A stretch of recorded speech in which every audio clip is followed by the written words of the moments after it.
To display the column names which are referring to the selected table name, we will be using JavaScript and a little bit of jQuery. So if we open our core.js file, we start with the var form object, which is our new object here, then semicolon after closing curly bracket.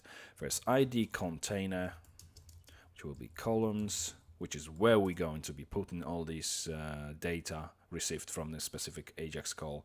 Then we go fetch columns, which is our method, and it takes the object as parameter.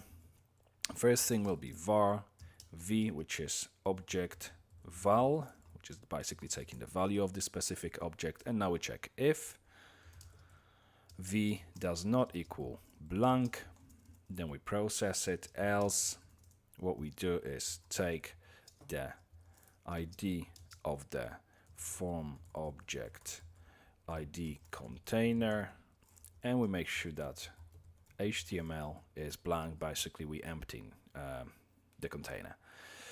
So if it isn't blank, then jQuery dot get JSON we're going to be using here, and we call in the page which is inside of the MOD folder called columns.php. We haven't got this file yet, but we will create this file actually in the next video. Then we go for the table parameter equals, and then concatenating this with the value. Then we go for the callback, so function data returned from this call, and we go if exclamation mark isn't data error. Basically if error index will equals false, then we do something else, If it's false, then we know that it's been executed successfully. So hash concatenated with the ID. Again, I'm going to take this one here to make it quicker. Then HTML, and we're going to fill it up with data list. Otherwise, we do exactly the same thing as if there was no value. So we empty the container. So that's our object and its method. Now we go for document ready. So function as a shortcut, semicolon at the end. I'm going to move it up a little bit. Inside of this one, we simply go for table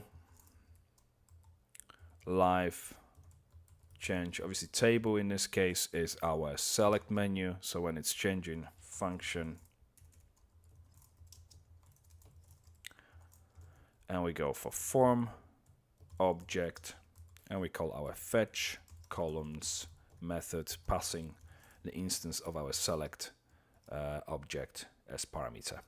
So that's everything inside of the core.js. We can now close this file and move to the next video when creating our columns.php file.